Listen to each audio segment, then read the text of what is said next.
Mas vem cá. Os salários, eles precisam, de fato, estarem dignos. Porque eu poderia pegar essa pauta e perguntar o seguinte: vamos aumentar o salário dos policiais? Mas direita é corte de gasto público, economia, não é arco-íris, não é pregar o politicamente correto. Não, eu te entendo. Só que eu digo sempre uma coisa aqui, eu posso estar muito enganado. Mas, por exemplo, se sobram tantos bilhões para corrupção... Não sobra, não deveria sobrar. Não, está sobrando. Porque se sai sem tu sentir... Não, que vai muito para corrupção, vai. Não, eu quero dizer assim, tá saindo... Mas não deveria. Quando eu falo isso, eu digo assim, pensa na prática. Tá sumindo o dinheiro. Sim. A gente não sabe que tem corrupção. Se não sabe que tem corrupção, esse dinheiro tá indo para algum lugar. Sim. E o país, ele tá andando do mesmo jeito. Tá andando. Tá capengando, mas tá indo. Sim, endividando. Aí, quando tu descobre a corrupção, tu fala, porra, aquele dinheiro todo que foi roubado, ele podia estar sendo realocado em algum lugar. Uhum. Então...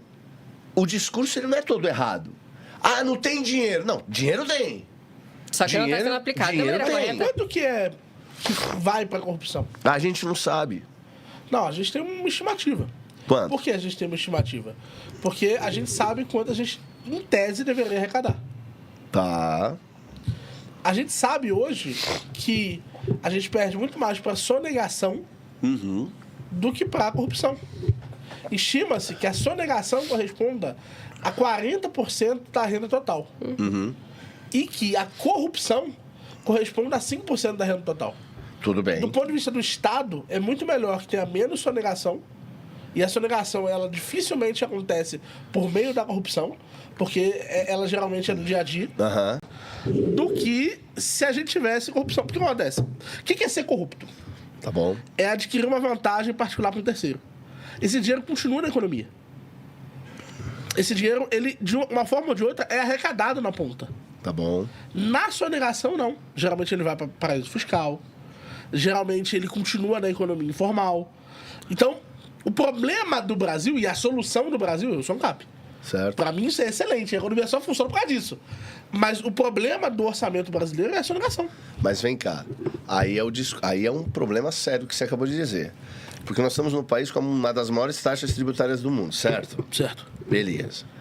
Se o problema é a sonegação, vamos pensar que o governo cria um mecanismo para que não consiga-se mais sonegar. Certo.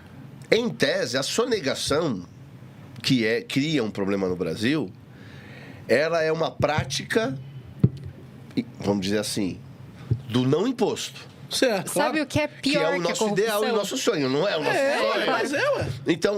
Então não vamos pensar que a sonegação é o real problema. O Não, real, é porque o orçamento, ele... O que acontece? o real problema é que é mal investido o dinheiro, é mal Isso. distribuído. As pessoas, Isso. elas não, as pessoas, os governantes, eles não distribuem de maneira correta. As verbas públicas contratam um monte de funcionário que não precisava contratar. Não é contra a vaga de emprego, não estou dizendo isso, pelo amor de Deus. Isso. Mas assim, é gasto desnecessário. Então a gente tem... Está aplicando dinheiro em coisas que não funcionam. Mas então vem cá comigo. É a mesma coisa. Conhece aquele prefeito que ele quer ser reeleito e ele fica Sim. abrindo um O monte Lula de... agora. Ele fica Isso. fazendo um monte de coisa, gastando dinheiro em coisas desnecessárias, sabe? Ai, vamos fazer uma ponte em tal lugar, porque essa ponte, só para ganhar voto, para falar que ele fez alguma coisa, só que é uma ponte totalmente desnecessária e gastando dinheiro público em coisas que não precisam. Isso é pior do que a corrupção ainda. Então nós temos três Não problemas. estou passando pano para corrupção, Claro. mas a corrupção é a cereja do bolo. Então nós temos três problemas. Nós temos o dinheiro que é mal aplicado, Sim. um problema.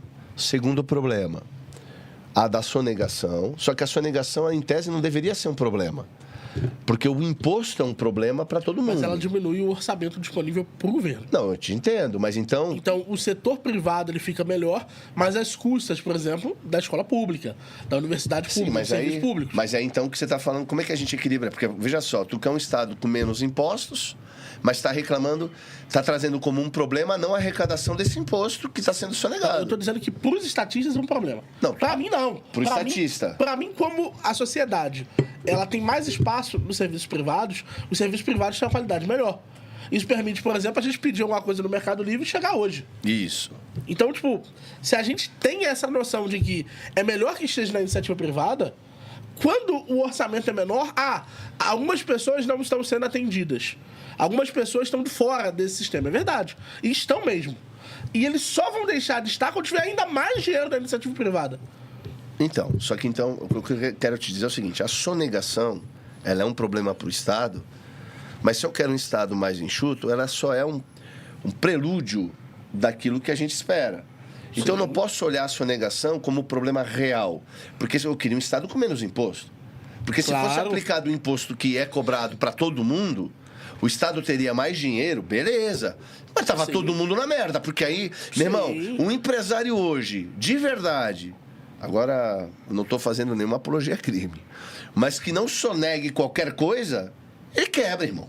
Sim, ninguém sobrevive com 10% de margem líquida, não. Concordo. A inflação é 20%, a real, a partir de 20%, não é que o governo diz, a real, ou seja, por mais que o cara se esforce em empreender, ele vai empobrecer ano a ano.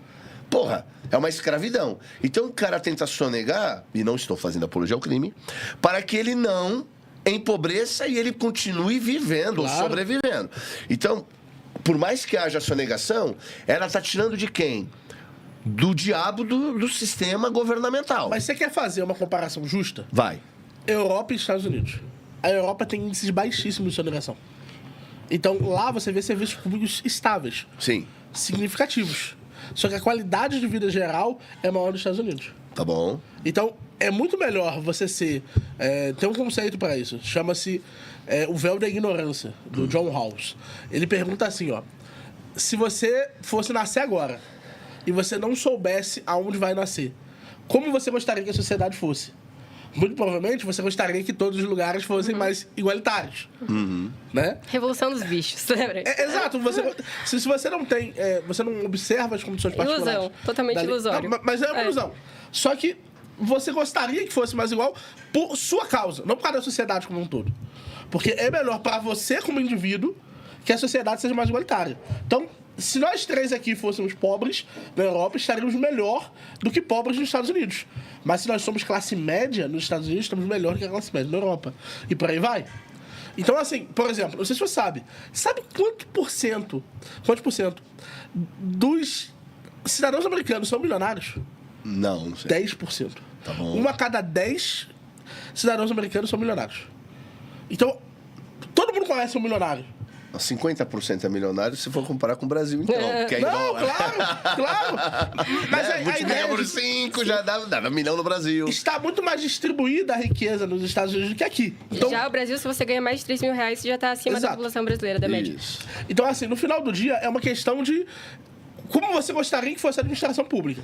Mais parecido com os Estados Unidos ou com a Europa? Mas tem que ser igual aos Estados Unidos. Com a carga tributária do Brasil hoje, sonegação, não estou incentivando, mas é legítima defesa. É isso que eu estou falando. Porque é uma coerção, é uma coerção estatal. Mas se você sonega, você está legítima defesa. É isso, Lorena. Eu concordo com você. Por isso eu não reclamo da sonegação. Ninguém fazendo apologia. Não. Mas eu não... Por quê? Porque é justamente o nosso sonho de um Estado menos impositivo tributariamente. Agora você falou assim, Estados Unidos e Europa. O problema é que cada país da Europa é um Estado brasileiro.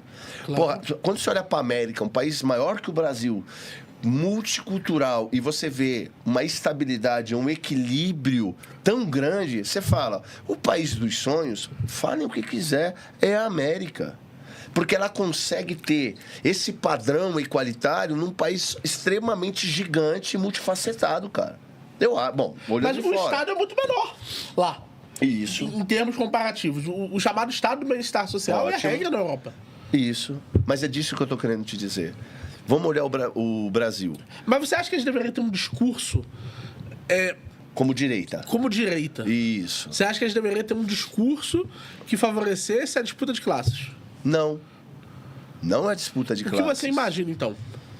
Vamos perguntar para a Lorena primeiro e na sequência eu respondo lá. Lorena, tu que é a estrela da noite. Eu acho que essa ideia justamente de que beleza, todo mundo merece uma vida digna e boas condições, é totalmente ilusória. A gente nunca vai chegar nessa realidade e o livro Revolução dos Bichos, ele retrata justamente isso. Eles se revoltaram contra o fazendeiro e o fazendeiro, ele foi expulso pelos bichos. Eu sei que o autor, se não me engano, ele era socialista, mas o livro anarquista. Ele ele retrata muito bem essa situação. Então, eles expulsaram fazendeiros bichos e fizeram a Revolução dos Bichos. Só que o que aconteceu? Segundo uma das pautas lá, era que todos eram iguais. Mas alguns são mais iguais que os outros. No final das contas, o que aconteceu? O porco, ele acabou dominando todos os outros bichos. Isso. E, no final das contas, é ilusório. Não existe essa coisa de tudo igual, de todos merecem boas qualidades, enfim. Porque cada um vai olhar mais pro seu umbigo. Sim. Alguém sempre tá mandando, né? Alguém tá sempre mandando. Isso é indiscutível. De qualquer forma. Só que quando eu digo assim, a direita, ela abandona certas pautas. Quais? O que eu expliquei. As pautas dos grupos. Tipo, LGBT? Qualquer um. Porque a gente acredita em liberdade, né? A partir do momento que você é livre, você não precisa estar inserido em um grupo. Mas liberdade individual. Você trabalha com categorias diferentes, né? Mas esquece, é que eu estou usando a palavra grupo. Esquece grupo, vamos pensar ser humano. Sim. Só que existem, por exemplo, uma pessoa PCD.